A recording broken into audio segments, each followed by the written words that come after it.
बांधिलासे तुझने अनाथा दिना कारणे तुकयाने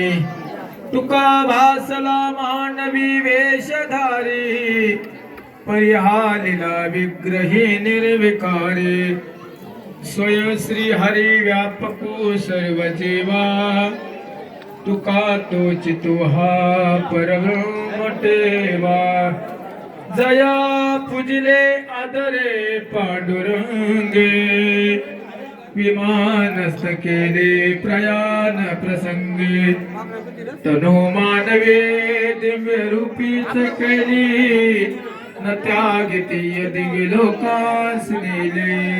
कुंडली कोदे हरिठल श्री ज्ञानदेव तुकाराम पंढरीनाथ भगवान की जय। हॅलो सौ वनिता कळंबे उमरट यांच्याकडून या यज्ञासाठी 1000 रुपये